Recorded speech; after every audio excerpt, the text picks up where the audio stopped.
Hello children's, इस video में हम सर्वनाम के बारे में पढ़ेंगे। तो ये वीडियो फुल्ली डिटेल्ड होगी सर्वनाम के ऊपर, तो इस वीडियो को एंड तक ज़रूर देखना और सर्वनाम के बारे में सीखना कि सर्वनाम होता क्या है। तो चलिए जल्दी से शुरू करते हैं। देखिए, सर्वनाम की परिभाषा क्या है कि सर्वनाम क्या होता है। सर्वनाम वो शब्द होते हैं जो संज्ञा के स्थान पर प्रयोग किए जाते हैं। इसका मैं आपको एक सिंपल सा उदाहरण देती हूँ। जैसे मैंने यहाँ पे लिया राम। राम क्या है? एक संज्ञा शब्द है। ठीक है, राम क्या है? एक संज्ञा शब्द है। तो मैं इसी से अगर एक वाक्य बनाऊँ तो राम वहाँ जा रहा है। ठीक है, ये बन गया एक वाक्य। क्या बन गया? एक वाक्य बन गया। संज्ञा शब्द से एक हमने वाक्य बना लिया। वहीं अगर हमें इसे सर्वनाम में बदलना है तो हम क्या कर देंगे कि राम की जगह आ जाएगा वह। क्या आ जाएगा राम की जगह? वह वहाँ जा रहा है। ठीक है, अब हमने यहाँ पे वह क्यों लगाया इसके बारे में भी आपको बताती हूँ। देखिए, वह जो है वो लड़का और लड़की दोनों के लिए यूज़ होता है। ठीक है, ये चीज़ का ध्यान रखिएगा। अगर आपको कहीं पे बात की जा रही है एक लड़की की तो आप वहाँ पे भी वह लगाएंगे, और लड़के की बात की जा रही है तो वहाँ पर भी आप वह लगाएंगे। वे, ठीक है, हम, मैंने, मैं, वो, ये, तो ये सब जो शब्द होते हैं वो सर्वनाम शब्द कहलाते हैं। तो इसके अकॉर्डिंग ही हम वाक्य बनाते हैं। तो इस चीज़ का आपको ध्यान रखना है कि संज्ञा के स्थान पर प्रयोग होने वाले शब्द सर्वनाम कहलाते हैं। जहाँ पर संज्ञा आनी होती है उसकी जगह कोई और दूसरा शब्द आ रहा है तो वो सर्वनाम कहलाएगा। ठीक है, इसके बारे में एक इंग्लिश सेशन भी है, तो उसका लिंक मैं डिस्क्रिप्शन में दे दूँगी। आप वहाँ से जाके इसके बारे में इंग्लिश में सीख सकते हैं कि सर्वनाम को हम इंग्लिश में क्या कहते हैं और उसे इंग्लिश में हम कैसे प्रोनाउंसिएट करते हैं। ठीक है, तो चलिए अब हम बढ़ते हैं इसके नेक्स्ट पार्ट, यानी कि अब हम पढ़ेंगे सर्वनाम के भेद। तो बच्चों, अब जो हमारा टॉपिक है वो है सर्वनाम के भेद कितने होते हैं। सर्वनाम के कुल 6 भेद होते हैं। 6 भेद कौन से हैं? वो पहला है पुरुषवाचक सर्वनाम, दूसरा निश्चयवाचक सर्वनाम, तीसरा निश्चयवाचक सर्वनाम, चौथा संबंधवाचक सर्वनाम, पांचवा प्रश्नवाचक सर्वनाम और आखिरी निजवाचक सर्वनाम।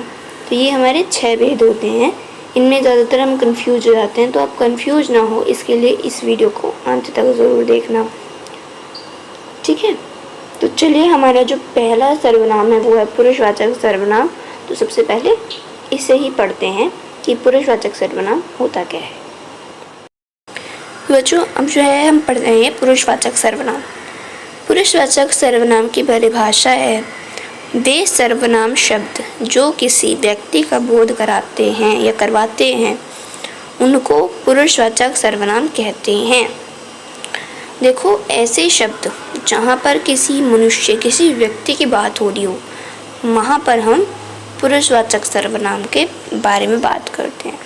जैसे कभी कभी टिक मार्क्स में आता है, एक क्वेश्चन आपको दिया जाता है और नीचे कुछ ऑप्शंस दिए जाते हैं, तो वहाँ पे आपको ये चीज़ देखनी है कि वहाँ पर किसी उस वाक्य में किसी व्यक्ति का बोध तो नहीं हो रहा। अगर हो रहा है यानी कि वो पुरुषवाचक सर्वनाम है।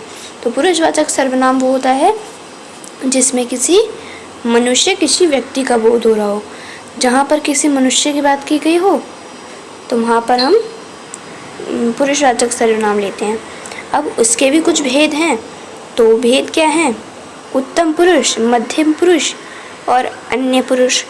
इसमें फर्स्ट पर्सन, सेकंड पर्सन और थर्ड पर्सन हम लेते हैं। मैं, तू, वह, हम, मैंने आदि, ये सब आते हैं इनके अंदर। ये सब किस में आते हैं? पुरुषवाचक सर्वनाम में। किसमें? पुरुषवाचक सर्वनाम में ये आते हैं। और पुरुषवाचक सर्वनाम के 3 भेद होते हैं। पहला उत्तम पुरुष, दूसरा मध्यम पुरुष और तीसरा अन्य पुरुष। ठीक है, तो चलिए अब हमारा जो सेकंड सर्वनाम है उसकी तरफ चलते हैं। तो तो बच्चों अब जो हमारा सेकंड है वो है निश्चयवाचक सर्वनाम। निश्चयवाचक वो होता है जिसमें किसी निश्चित वस्तु, व्यक्ति और स्थान की बात की गई हो, जिसमें उसका पर्टिकुलर नेम दिया जाता है। जैसे कि यह व्यक्ति वहाँ जा रहा है, वहाँ पे सिर्फ उसी पर्टिकुलर व्यक्ति की बात हो रही है। वह वस्तु वहाँ रखी हुई है, तो वहाँ पे सिर्फ उस पर्टिकुलर वस्तु की बात हो रही है। वह स्थान यहाँ से बहुत दूर है, तो वो स्थान की बात हो रही है। तो जिसमें हमें किसी निश्चित वस्तु व स्थान, व्यक्ति का बोध हो रहा हो ना, वहाँ पर हम निश्चयवाचक सर्वनाम लिखते हैं। तो ये इसकी परिभाषा है, आप इसे पढ़ के नोटबुक में नोट कर सकते हैं। चलिए अब हमारा जो थर्ड पॉइंट है वो है अनिश्चयवाचक सर्वनाम, तो उसके बारे में पढ़ते हैं। अब तीसरा है हमारा बच्चों, इसमें हम अनिश्चयवाचक के बारे में बात करेंगे। तो आई होप आपने जितने भी सर्वनाम अभी तक पढ़े वो सब आपको समझ में आए होंगे। अनिश्चयवाचक सर्वनाम क्या होता है? जिसमें हमें निश्चित पूर्वक पता ना हो किसके बारे में, व्यक्ति, वस्तु और स्थान के बारे में। चलिए इसकी डेफिनेशन पढ़ते हैं। जो शब्द किसी व्यक्ति, वस्तु, स्थान आदि का निश्चय पूर्वक बोध ना करवाता है उसे अनिश्चयवाचक सर्वनाम कहते हैं। जिसमें हमें किसी व्यक्ति, वस्तु, स्थान का अनिश्चयवाचक बताया जाए, अनिश्चयवाचक बोध हो, वह सर्वनाम अनिश्चयवाचक सर्वनाम होगा। जैसे कि अभी हमने पढ़ा था निश्चयवाचक सर्वनाम, उसमें क्या था, हमें पता था कि उस व्यक्ति की बात हो रही है, उस वस्तु की बात हो रही है या फिर उस स्थान की बात हो रही है। बट अनिश्चयवाचक में इसका उल्टा होता है। इसमें हमें ना तो व्यक्ति का पता होता है, ना वस्तु का पता होता है और ना ही किसी स्थान का पता होता है। ठीक है, जैसे इसमें हम जो हम वाक्य बनाते हैं वो इन सब शब्दों को यूज़ करके बनाते हैं। जैसे कोई, कुछ, किसी, ऐसे शब्दों का प्रयोग करके हम अनिश्चयवाचक वाक्य बनाते हैं। ठीक है, तो चलिए जो हमारा नेक्स्ट टॉपिक है उस पर चलते हैं।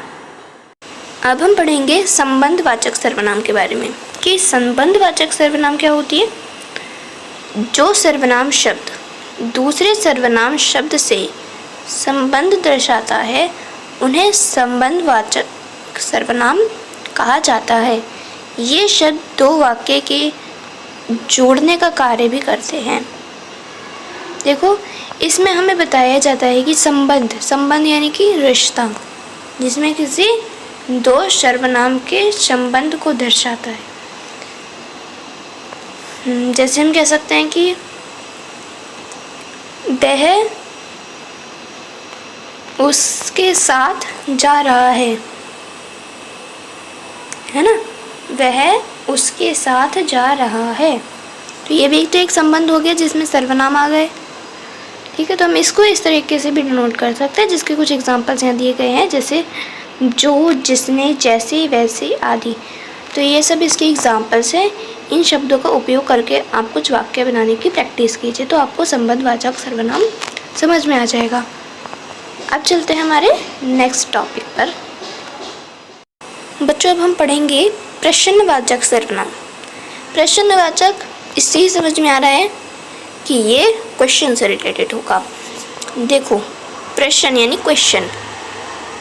ठीक है, जिन शब्दों के प्रयोग करने से किसी प्रश्न के होने का बोध होता है उन्हें प्रश्नवाचक सर्वनाम कहते हैं। जिसमें हमें पता चल रहा हो, मतलब जिसमें हमें किसी प्रश्न के होने का पता चल रहा हो। जैसे तुम क्या कर रहे हो, वह कौन है, किसने तुम्हें ये दिया। इस तरीके के शब्दों का प्रयोग करके जो वाक्य बनाए जाते हैं उन्हें हम प्रश्नवाचक सर्वनाम वाक्य कहते हैं। ठीक है, तो चलिए हमारा जो लास्ट टॉपिक है उसकी तरफ चलते हैं। तो बच्चों इस वीडियो का जो लास्ट टॉपिक है वो है निजवाचक सर्वनाम। बच्चों निजवाचक सर्वनाम क्या होता है? जिसमें हम अपने किसी निजी, किसी पर्सनल की बात करते हैं। जिस शब्द के वाक्य में प्रयोग से अपनेपन का भाव उत्पन्न होता है उसे निजवाचक सर्वनाम कहा जाता है। जैसे निजी, तुम क्या निजी काम कर रहे हो। अपने आप, स्वयं, वह काम तुम स्वयं कर लो। ऐसे बोलते हैं ना हम कभी कभी, वह काम तुम अपने आप कर लो। तो जिस शब्द में, जिस वाक्य में किसी निजी काम के बारे में बात हो, वहाँ पर हम निजवाचक सर्वनाम का प्रयोग करते हैं। तो बच्चों, आज की वीडियो यहीं ख़त्म होती है। मिलते हैं अगली वीडियो में एक नए टॉपिक के साथ।